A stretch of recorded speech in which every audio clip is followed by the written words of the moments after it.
Introducing the speaker, Devon Tipping is a queer illustrator, creative facilitator, and researcher based in the southwest of England, whose work is deeply rooted in a commitment to sustainability, diversity and inclusion, and adult education through illustration. They founded Community, imprint which runs subsidized arts workshops to encourage joy and agency building in relation to climate action, and are currently a PhD student at the University of Plymouth investigating the intersection of illustration and education. So please take it away, Devon.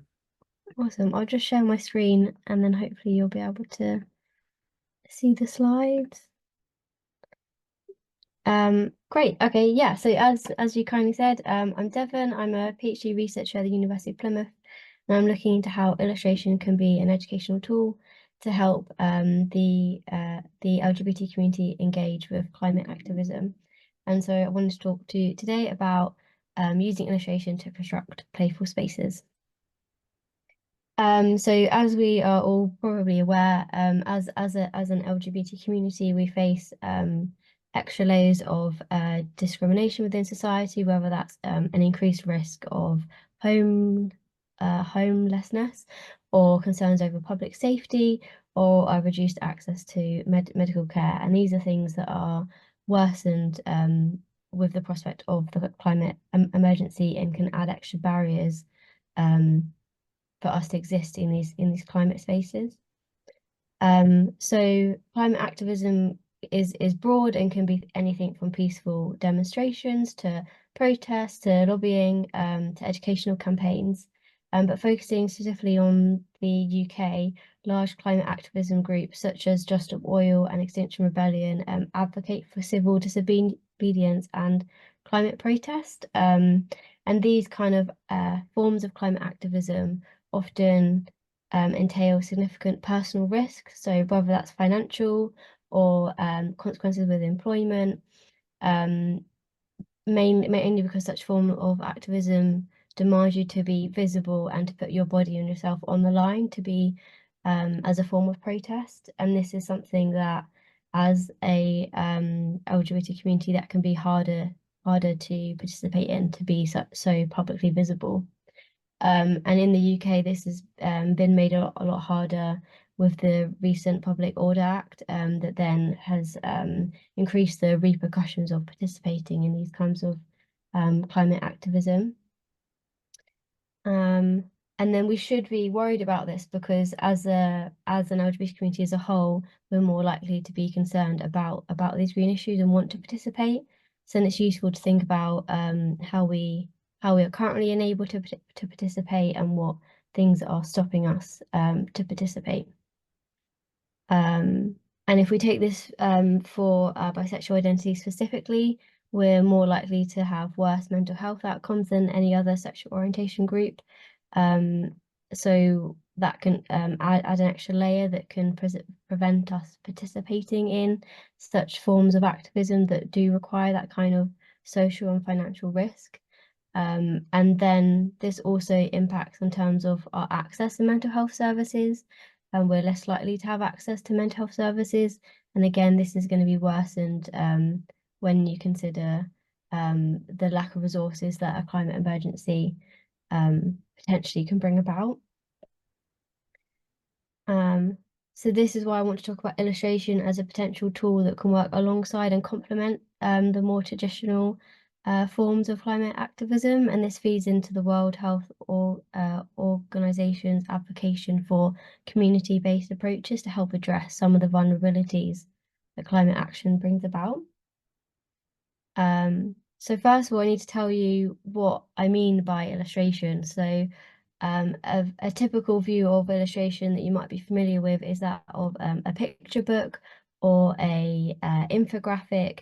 And especially in terms of the climate emergency, that's more about using illustration to translate scientific information for non-scientific audiences using images.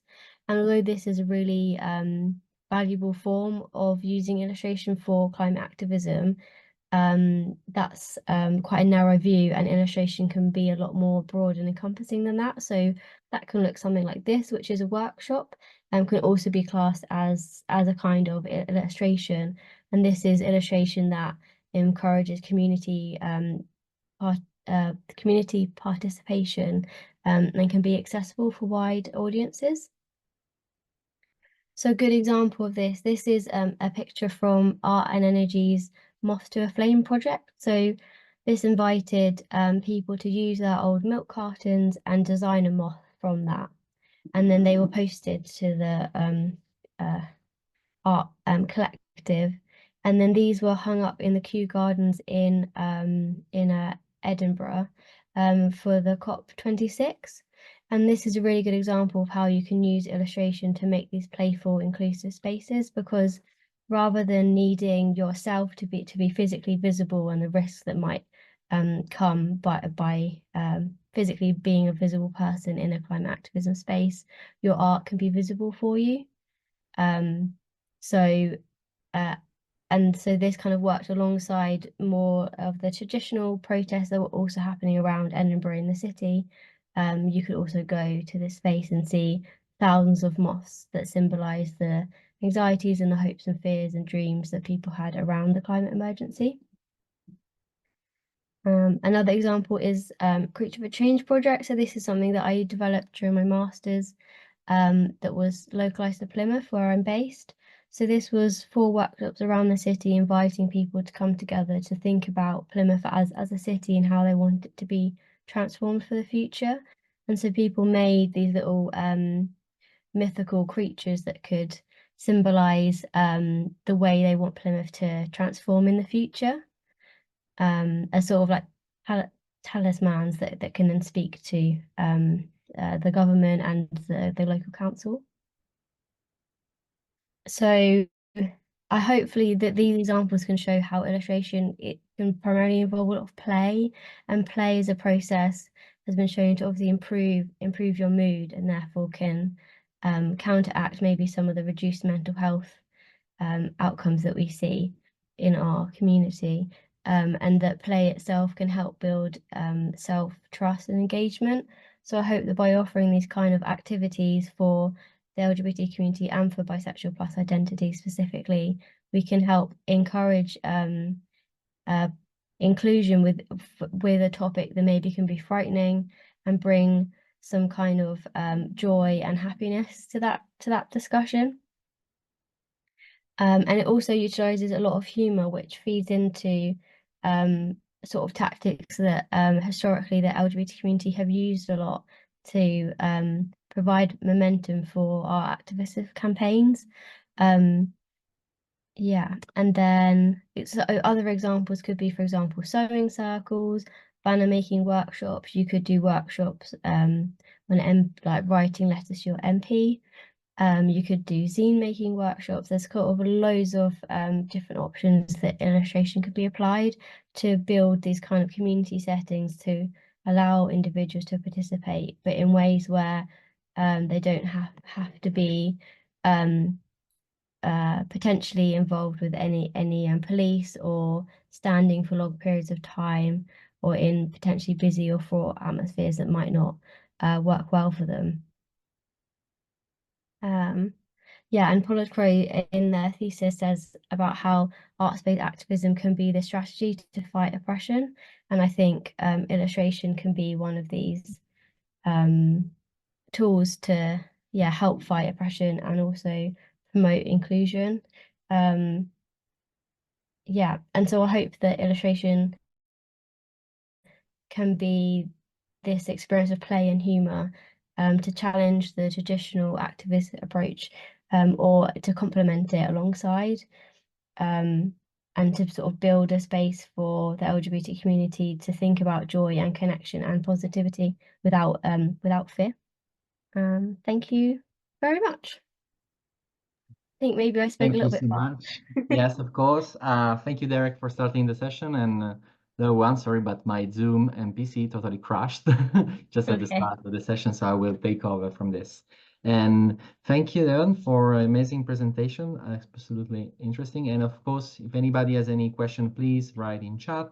If you think about it during some presentation, or if there are any question now. We're just 3 presenters, so we have definitely some time, or we can have some time for a debate after that.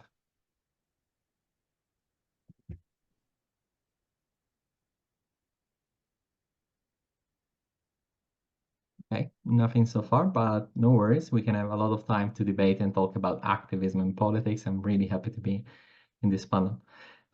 Okay, for our next presenter, I do welcome Bailey Merlin, she, her, Lynn Rios Rivera, they, them, introducing the bisexual Killjoy, the revolutionary in you. Bailey Merlin is the author of A Lot of People Live in This House and founder of the Bi Plus book gang, Bi Plus activist. She has a background in media and medicine and based in an intentional community in Boston. Bailey is passionate about connecting Bi Plus people with each other to create strong foundational activism, proving that amazing things are possible when we're supporting our health and well-being together. She chooses to embody the bisexual Killjoy by being a fierce volunteer in B+ spaces and constantly coming out as aggressively bisexual. Sorry, but I did hear some background noise, so please, of course, check your microphone.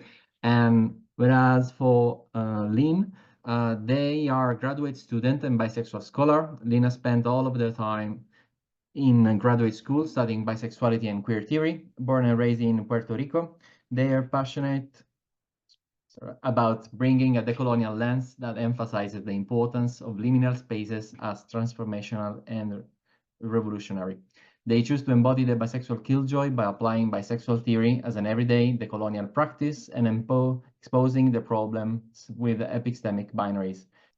It's a phenomenon. I'm Bailey, and this is Jace. We are so sorry that we couldn't be with you live today for this presentation, but we are still excited to be a part of the conference and to review your work later. And we're so excited to introduce the Bisexual Killjoy, the revolutionary in you. So how did Bisexual Killjoy start? Around a year ago at this exact same conference last year, Bailey and I presented a small presentation on queering bisexual by academia through activism and centering activist efforts. It was then and there that we troubleshooted the concept of what it meant to be a bisexual Killjoy. And the response we got from all of the attendees at the conference was amazing. And the vibe that Bailey and I had was brilliant. And we decided, well, why not start a band? I mean, podcast. But first, what is a bisexual Killjoy? Please tell me. To be a bisexual Killjoy means to be willing to pose and expose the problems in everyday life and situations by calling out bi erasure, bi discrimination, and bi oppression. But what have we done so far? What were our goals?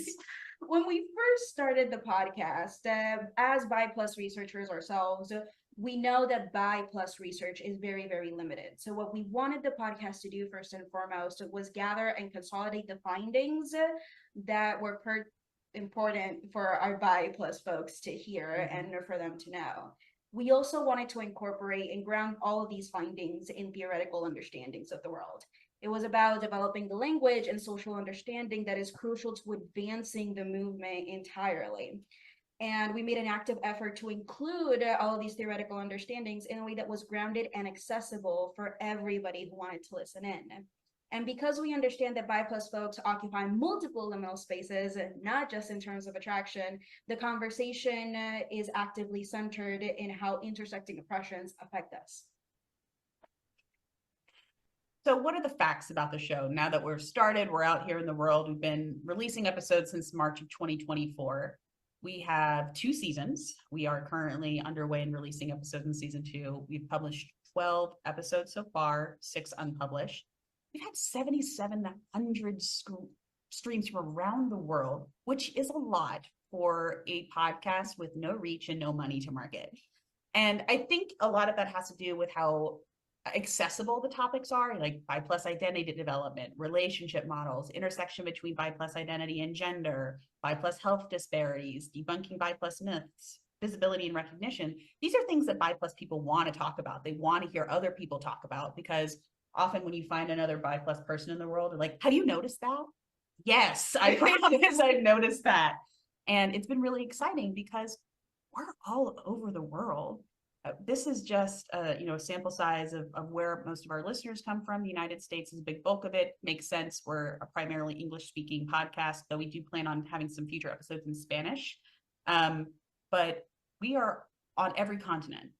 right? Like we are in North America, South America, Asia, Africa, Australia. I'm going to assume that we're in Antarctica and that penguins are listening to us and using VPNs because that data was not available, wasn't even listed. And honestly, a little exclusionary for being like real about it. Truly. How are people finding us? Mostly Apple Podcasts and Spotify do get out over who gets supremacy. There were some surprises in there, like we saw iTunes. And I'm like, is iTunes still a thing? What, the one person on iTunes? Maybe it's just iTunes listening. Maybe. It's iTunes bisexual. They could be. They could be. They are a fan of purple. And all of this, data is exciting, but honestly, what's the real impact? I think it's important to ground ourselves in what the impact has actually been for us. This work has been fundamentally healing for the entire team, I think. Yeah. We've discovered and learned new things, and it has allowed us to redefine activism as a daily action, as something that you choose to do every day.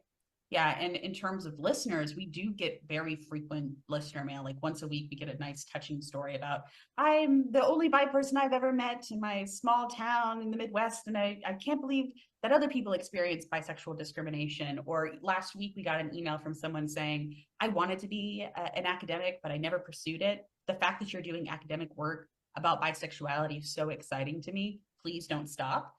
It just says that there was this need, and we're very happy to be moving into that space. And that said, I think that all this work has done and all the fan mail that we get has really inspired us to continue growing, and we want the project to continue to grow. Right now, it's focused on being a resource to everyone that remains accessible, that remains free of ads, and that people are free to listen in from wherever it is that they are. We hope to expand sometime really soon into creating community so that listeners can interact with each other and we can create these safe bi+ spaces that are utopian, and we can start conversations and follow up on everything we've said on the podcast. And we also wanted to center public scholarship. We don't want to stop doing bi+ research. We don't want to stop doing bi+ theoretical research and contributions. So being able to do it still and translate all of that into understandable language for everyone to listen into is really pivotal and crucial for us. Absolutely. And in that spirit, we want to acknowledge that everyone in this room is a bi+ researcher, advocate, person, perhaps themselves. And we want to challenge you with being a bisexual killjoy, like how to embody the bisexual killjoy spirit. And how can they best do that, Jace? First and foremost, having the language, learning to articulate our experiences and being ready to roast the biphobes is absolutely key. Bailey's got a handle on that. I'm going to start like a blog post about that, like how to roast someone when they're biphobic. It's always important to speak up for yourself, use your voice, speak up for others, especially those who are not in the room. Biphobia is never funny, it's never a joke, and it's okay if you're ruining the vibe. That's important. Good. And surround yourself with fellow bi+ folks, bi+ researchers and people. Recruit them into your activist efforts, keep promoting the bisexual agenda. The best work is always done in community. It is. And so we want to thank you personally. Jace and I are very proud of this project. We're very proud that it started here with this conference and very grateful to the organizers. If you want to learn more about us, you can find us on the internet. You can find us on Threads, on Instagram. You should listen to the podcast and rate it, preferably 5 stars. You can, find us on Instagram, read our work, and we'd be very happy to talk more because we are always looking for ways to highlight bi+ scholarship. And oh my God, look at this, our perfect audience. There are some topics that we are particularly interested in the intersection of bi+ identity and race, neurodiversity, attachment styles and intimacy, workplace discrimination, and online spaces. And I know people in this room are doing that work. So please, please, please, we want to read your work, talk about it, and have you on the show. You can email us at bisexualkilljoy@gmail.com. Thank you so much for joining in. And until next time, keep being a bisexual killjoy. Stay bisexual and stay strong.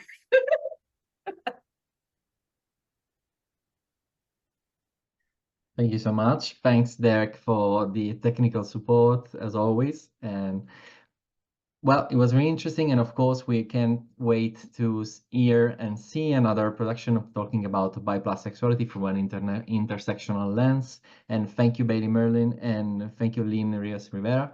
Last but not least, actually, we have a question that, sorry, Devon, I will have to ask you to answer again so we can actually record. Then we have Kara asking, thank you for the presentation. You mentioned that a higher percentage of LGBTQIA adults care about green issues compared to straight adults. In your research, did you find an explanation for this increased sensibility for the climate emergency amongst queer people? Yeah, so I put a bit of message in the chat. There's no, Yeah, I know. But yeah, I can say it again.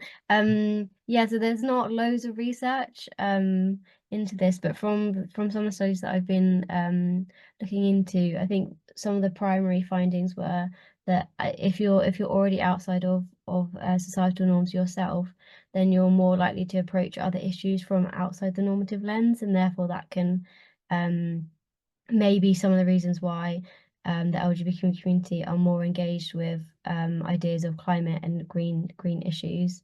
And then another kind of finding was that there are a lot of links between breaking down the heteronormative society and obviously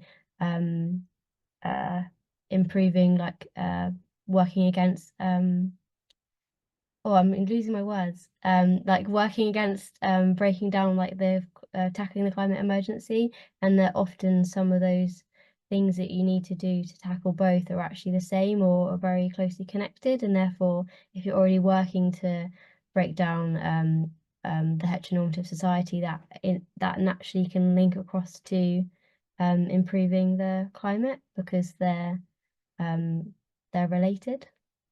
Hopefully that answers the question. If it doesn't, you can like ask me more questions. No, of course, and thank you for repeating the answer, though you did so in the chat, because by the chat we saved them, but I think it's really important for the discourse that we get this on recording. Yeah. So thank you for bearing with me.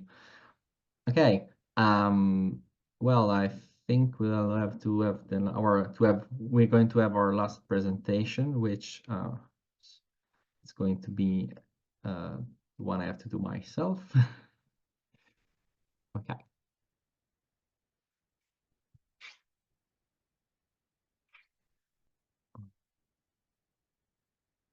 Bear with me a moment.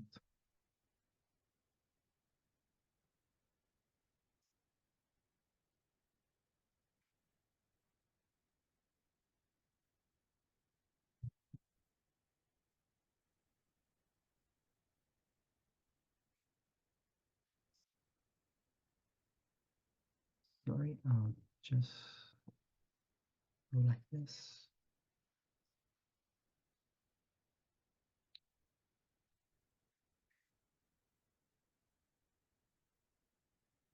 Great. Okay. Thank you, everyone. I'm Aurelio Castro. I'm an Italian bi-plus scholar and activist. And for the last 10, 11 years, I've done bi-plus research and some activist work, both from an academic standpoint, but also by organizing or helping to organize bi-plus event. In 2017, I helped co-organize the first Italian bi-plus Pride, the Visibility Day Padova.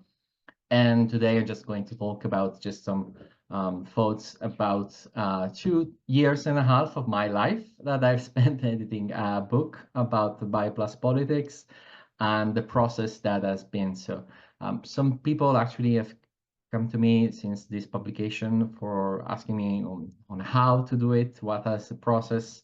So I thought like I could do some troubleshooting and tell you about some issues and difficulties that I've had during this process.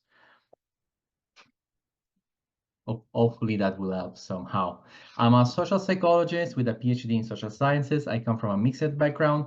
I'm a lecturer and precarious researcher at the Department of Educational Sciences at the University of Bologna, Italy. And I try to work to take a psychosocial approach to study sexuality and sexual orientation through a queer transfeminist lens by mixing different stuff. I also do some things on narrating, role-playing, masculinities, and non-monogamies. So the idea is that to give you just some brief positioning of bi plus studies in Italy and how some issues and how to tackle monosexism and some insights from our publishing experience. Of course, I do work with a mixed method approach from both qualitative, quantitative, and a mix of the two, because of course we need to have more than two approaches to do things. And if you're familiar with some games, this is a card by Dixit, which is a lovely game that psychologists have ruined, I think, by making it by using it too much sometimes. But the idea is that everybody just says, "Oh, but you're bi plus person. I'm pansexual and bisexual." So when I do activism, people will tell me that I'm too much academic. When in academia, people will tell me I'm too much of an activist. And that happens that I do not belong fully everywhere. That I think is an experience that we commonly share. And of course, I'm a precarious researcher. I'm from the south of Italy. That's a totally different background compared to some other parts. I'm an internal migrant. I'm a nerd. I'm a cis man, not really attached to my gender per se. And I'm fortunately working in academia. So what about bipolitics in Italy? Do they exist? Is this possible believing in these unicorns? Italy is a very complex we could say complex setting to do gender research. We are definitely and always under attack from right-wing and ultra-religious organization. Studying gender studies in Italy is not easy. It's mostly underfunded, and there's a lot of conspiracy rhetoric about a gender ideology that is common throughout different countries and across the world. It started in France, but it's come to Italy, and now it's spread. And we lack one fully national bi plus association. We have a network that I'm going to talk about later a bit. Regional and trans-regional association that coordinates. We share struggles and issues, and recently there are some good news. We built something new. Of course, sometimes we do face some opposition from major monosexual association in implicit level or in explicit level, because there is a resistance to talk about bi plus history when that history concerns the discrimination we faced within monosexual association and sometimes in trans association. Here you can see some picture from the first Bi Pride and a picture about which says, "Mom, don't worry, I'm just bisexual, I'm not a fascist," which is a good framework now to position oneself.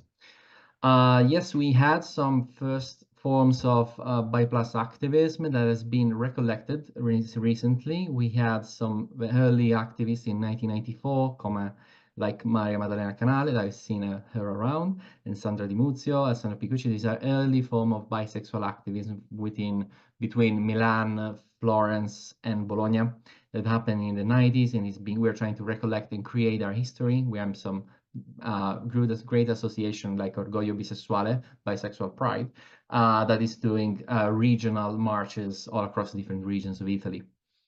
So the problem is, and has been for a long time, like why don't we hear about it in Italy, and why we haven't for a long time? So we know that following Yoshino's reflections, there is an epistemic contract of bisexual erasure. So people said that bisexual don't exist, that it's a phase. All the things that we know about erasure and we faced happen too, of course, in Italy.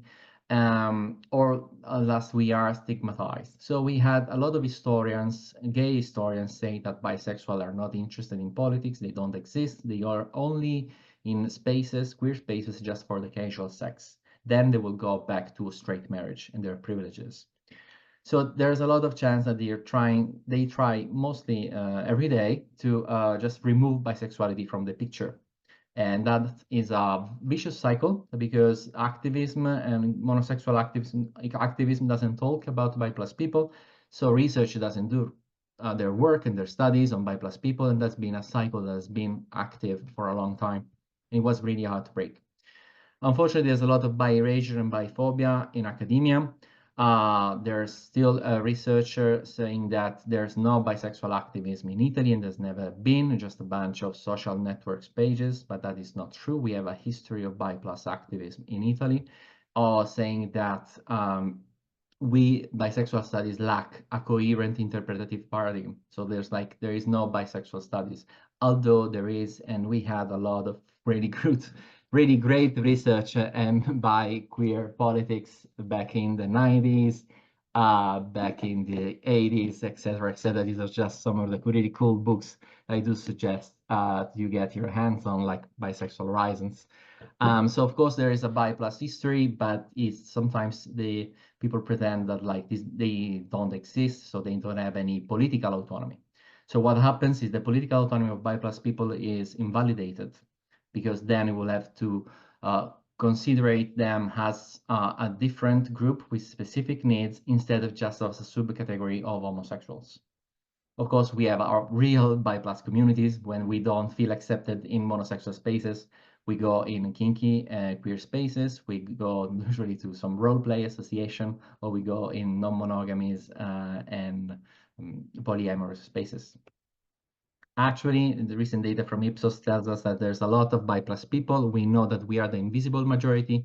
And like in Italy, bisexual and pansexual people together are like the 5% of this sample, and many others. We know since 2007 that there's more bisexual than homosexual in Italy, but still we pretend that they don't exist. So what I did, what I wanted to do is just, I thought that after completing my PhD in 2020, I thought that there was not so much the need of an individual perspective on bisexuality and trying to categorize myself. Oh, look, is the bisexual scholar doing a bisexual book on his personal experiences and research. That is totally valid. It's fundamental to do. I think I've learned so much from these types of books and narratives. But we kind of like a drama story sometimes in Italy. So I thought instead of just focusing on my research, which might be interesting, what I think was needed is a cooperative and a choral book by the experiences and stories and studies of different scholars, regardless of whether they are bi plus or not. In this book, there are more than 15 people contributing to it. Some people have straight oriented, some people are monosexual, some people are cis, some are trans, some are MBs, and there are all the different kinds of labels you can imagine under the bi plus umbrella. So the idea is that we needed a consensus on bisexual studies abroad and on bisexual studies in Italy, what has been done in the years until from the 90s or the 70s to the 2023. This is it. It's in Italian. I'm sorry, it doesn't have a translation for now. The need for a book rose from the total lack of bi plus book made by bi plus people. We had some personal narratives and fiction in 2009, made by an activist, and then we have some zines by bi plus activists more recently came out together with a book, or just a year later, the one by Tommaso Mori about early bisexual activists. But fortunately, we have terrible books in Italian history, because we had books like saying that bisexual can be converted, they can be in a straight relationships, or that they are missing something. So we have a lot of books say just focusing sometimes on just the bisexual behavior instead of bisexual needs and politics. Just to give you an idea, so what I thought it was needed was now to construct and have arguments against the when people tells you that bi plus people are not queer. So we have to understand how bisexual orientation have been constructed within the personal identities of people. So that's where I come in. But also we had a great anthropologist talking about queer migrants and bi plus migrants coming from some association, but also Brida talk, research and sociologists talk about of the queerness of bisexualities and how bisexualities are erased and delegitimized within queer spaces, within queer theory, when people think that we are not autonomous and that we are more weak position to have regarding politics. Because now you can say that you're bisexual because people will think that's not a stable identity. And we had some historical activists who are bisexual, and they were forced, like Deborah Di Cabe, to say that they were lesbians because the movement itself didn't want them to come out as bisexual in the early 2000. So now we have to deconstruct the argument that we're not queer enough. And I know it's not the best argument just to prove ourselves, but we focused a lot on deconstructing the norm within this delegitimization. We had some historical activists recollecting the history of the Italian bi+ movements and of Italian bi+ activists in the 70s, like in Fuori, the Unitarian Front of Homosexual Revolution in Italy, and how people talking about bisexuality in the 70s, and mostly with biphobic arguments, but also how it has been erased in Italian politics, like in our a proposed bill against discrimination. Instead of talking about homo, lesbo, bi, transphobia, the bi and the lesbo part were removed altogether, so people only talk about homo transphobia. And that was a kind of a communication move that somehow it legitimized the idea that we don't have to talk about biphobia, because biphobia is in the mind of these people, biphobia is just a subcategory of homophobia. And we don't have specific needs, which of course is false, because if you are a gay man, you don't go to an association, they will not tell you, oh, well, being gay is just a phase. Whereas if you're bi or pan, sometimes there's something that happens, unfortunately, so many times. We had to talk about spirituality and transness and non-binariness in a way now to, of course, address this need. We have an historical conception and some historical contribution about spirituality, which I think are really important to address. We talked about, and I'm trying to go a bit faster so we can have a debate, talking about polyamory, families, and queerness, the struggles that bi+ parents face, and talking about the legal recognition of polyfamilies. And there's a great scholar talking about these topics, which is Nausicaa Palazzo, but also about bi+ health from a way of psychology, minority stress, because we know from research in Italy that we anticipate that we are going to face biphobia and stigma in monosexual association. So that's why many bi+ individuals in Italy don't go to mainstream association, and they need specific bi+ association with a specific bi+ focus. And of course, we talk about neurodiversity and disability within a bisexual framework, because we thought that it's important to provide the best intersectional approach, which included also sometimes talking about aspect people. And of course, we couldn't go anywhere without talking about the media representation in TV series and movies, in graphic novels, but also in role-playing games. So I thought that the idea was like what we needed was, and I think I could help, it might be difficult regarding your national context, but I think it's important to recreate a general consensus on that we exist just as a scholarly discipline, and that we have to tackle the different way in which other people talked about us. So in a way that we have to talk about ourselves instead of letting other people talk from for our place. And of course, that has to come from a radical perspective that comes not from colonialism or imperialism, but for liberation, queer liberation and revolution. And the book is called Beyond Visibility, because I think it's not enough that we have like the social media post for our holidays, but we need to go beyond that, because we need structural protection, because visibility without protection is not really great. As Shiri Eisner said last year in the conference, a few years ago in the conference. So thank you so much. Yes, and Tommaso will present. Tommaso Mori is a bi+ activist presenting in the same hours, next hour, so it will be very great. And yes, I'm definitely open for any bi video game, like playing Monster Prom or any other kind of game. Okay, we have a lot of time, and hopefully it was too self-referential. I'm self-aware that it's not the best way to talk about it, but at least in my experiences, and I'm definitely open to talk about this, I think sometimes we are not, we don't have the resources to counter some arguments and narratives. Not everybody does. Great books like the ones by Julia or made by other bi+ researchers over the years, like Surya Monroe. I think they're really great in tackling this issue. And of course, it is a panel about activism, so we can definitely talk about what it means to have some resources for activists.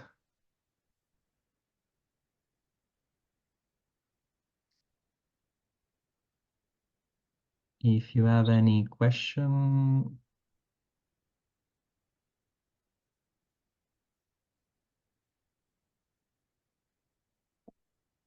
Great, then I will challenge you all and say, okay, what does bi+ activism need right now, in your opinion?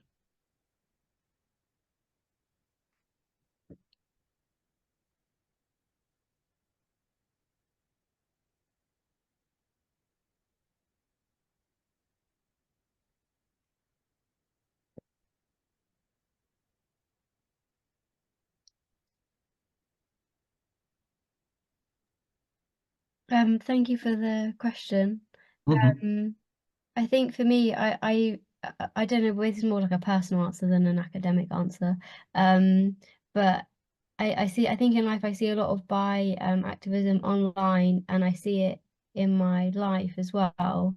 But they seem quite separate, and I think it would be cool to explore like the interweaving or the intersections between like online spaces and physical not physical, like real life activism, and how they can sort of support one another.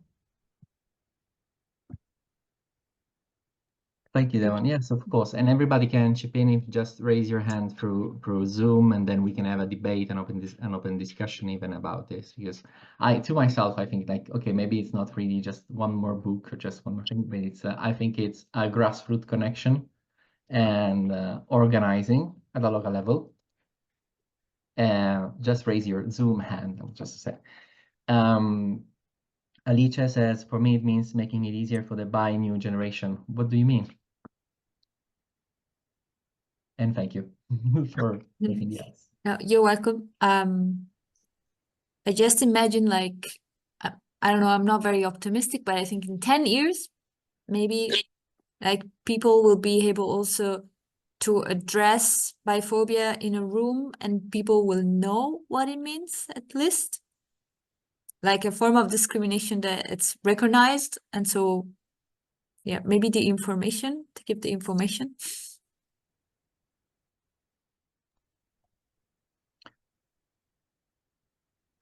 Anyone else? Oh, yes, please. For Zamukula? me, I think what bioactivism needs is first of all a way of maintaining itself. I think it's an extremely, extremely difficult and an extremely it's very easy to burn out on bisexual activism specifically. I think it's the sense of erasure and the sense of loneliness, even within spaces your activism is supposed to be supported within LGBT, like those kind of spaces. It's very tiring to have to fight for bi issues against like the entire heteronormative world as well, and then the mononormative world within LGBT organizations, and establishing a new one and having to fight both of those prejudices and all of those barriers and opening one is always very, very difficult. So I think we need a way to be a little self-reliant. Absolutely, it's very important. Zamukule? Yes, thank you. I think this is a very interesting and very important conversation. Can you hear me? Yes, we can. Yes, so I'm a bi activist and scholar from South Africa. And I think here we're at a very interesting thing, because I had to rethink a whole lot of things around bi plus activism here, because in my own work I found two challenges. The first one would be bi and the title MSM, men who have sex with other men, being related to conversations around diseases. Your HIV, your monkeypox were always mentioned when it has to do something to do with disease and being at risk, which now also makes that association of being bi plus to being at risk in some way or form. And the second thing that I found was a bit more challenging here in our specific context was the politics around identity. Because there's a recent study that I was working with. I'm currently doing my master's, so it was a specific study. When I read it, it was a aha moment. They took a population approach as a methodology, going house to house and asking people around their experiences of engaging with more than one gender. And the results from that study conflicted with every other study that was done in the region, because we've always thought of being bi as a minority group. However, there is a minority of people who identify as bi, but the practice is much more common in indigenous communities here, outside of the title bi. So then now in mobilizing people, I found it a very tricky thing on when we use the title bi.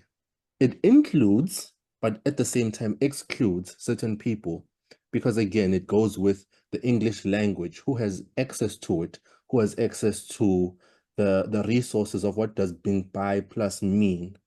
However, then it silences indigenous narratives of if quote unquote a bi life. So those are like my two things. Thanks so much. No, thank you. That's, I think it's a great point of conversation, because of course we, like the slide I showed before, talking about how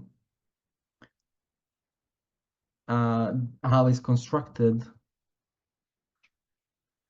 Like if we think about how sexual orientation is constructed, like I'm just going to take a slide because it's easier.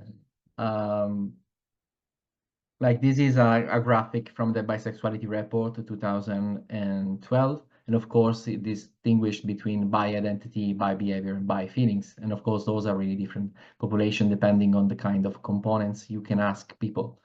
And during my research and paper, I do talk about, well, the problem maybe with MSM is that we only use one.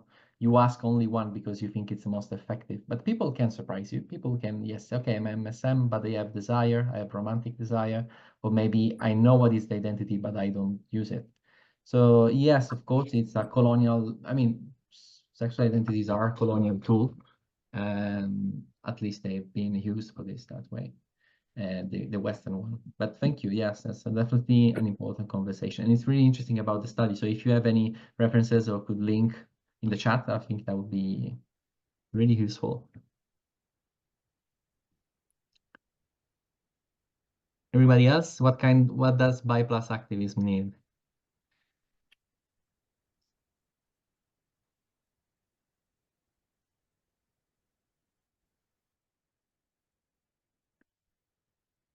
Well, I've seen some people here that actually have contributed a lot to an historical part of bi plus history. So I will, and I hope they will forgive me. I think we also need to talk, at least with my experiences in Italian context, I think we really need to talk about reconstructing our history in order to build some kind of to heal the wounds, to repair what has been broken. Sometimes we know we don't trust some association because we've been hurt by the biphobia, their monosexism, also the transphobia. And I think that movements need to talk about the critical and, let's say, talking bad thing, maybe done in bad faith at the time. And I think we need some discourses around this. Or else it will be just a discourse by historian. And whenever I do some trainings for LGBTQIA association who do not have a bi plus focus, they're always surprised that in the 90s, LG association voted against in the UK, but in other Anglophone context, they voted against the inclusion of the B and the T. It's not like bisexual activism has always been clean. There have been cases of some structural transphobia, some problems with conflicts between movements. But I think it's also important to have this kind of conversation. So I will put in the chat one documentary called The Other, made in 1995 and produced by Anna Maria Staiano and directed by Kausar Shafi in Purple Production. And they talk and interview people who were talking about biphobia in the UK movement. And since Anna Maria is here in the chat, I think it's a relevant conversation to point out that there is a bi plus history. There is a bi plus political history. And I think it's something that I don't think identity politics are the solution per se, but I think it's important to have the conversation about some identities that have been erased, at least to engage with what they have to say. But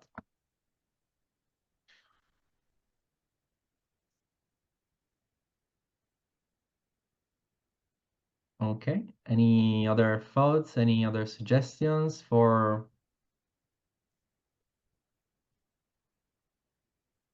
Oh, thank you. Prevalence of consensual male sex and sexual violence. Okay, amazing. I will save this. Okay. Well, I think if we are okay, there's no more question. I think we could end a bit early and take some 5 minutes before the next session. So thank you everyone for being in the panel about activism. And just want to remind you that our next panels are about minority stress and mental health. And we have another one about BIPLAS history and archives. So, and after that, we're going to have a break, which is much needed. So thank you for being here. Oh, Anna Maria, yes.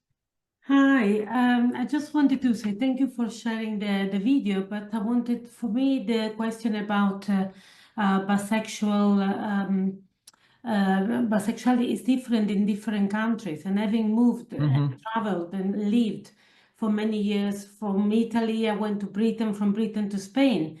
The times of were very different in different places. It's like what in Britain, the movement had already had started, and in the 90s we could already, well, mid 90s, then be included more widely in the LGBTQ plus movement.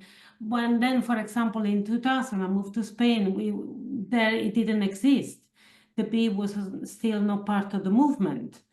And the same, I think, in Italy, so it's very different. For me, it's very interesting to think that in different countries, bi-activism works very different in different communities, because we're not all going along at the same time, at the same level. There is so much awareness about bisexuality or bi-plus people in different countries in the same way. So, for example, when I moved to Spain, I felt like I had to start all over again.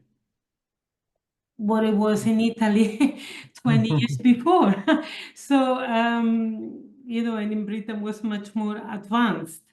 And now the challenge for me with bisexual activism is the fact, for example, here in Spain, that there aren't, people don't like so much more meeting up in groups.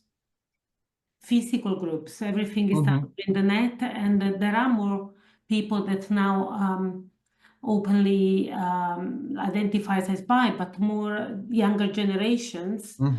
The people here, in Spain, for example, don't go to bi groups. There is lots of bi groups have now stopped. Bi plus groups have stopped meeting, and it's very difficult to find other activists. So. Yeah, because I think also it's not only about the one identity. I think we need more intersectional, like Devon was talking about environmental. It's not about just being a bi-activist in a bi-activist association. But yes, we need intersectional activism. And I think it's both that we talk like about class, we talk about unions, we talk about solidarity with occupied nations. And I think then people will come, because it's okay, they may think, okay, I am bisexual, but also I'm unoccupied. I don't have a job, I don't have a house, and my salary is really bad.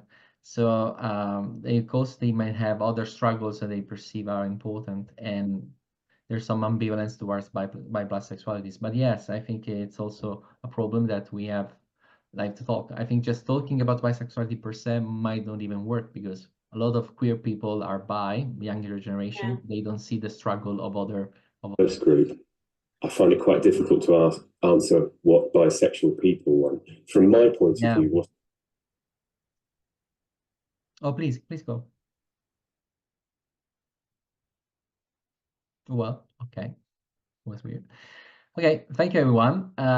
See you at the next panels, and enjoy the rest of the conference. See you later.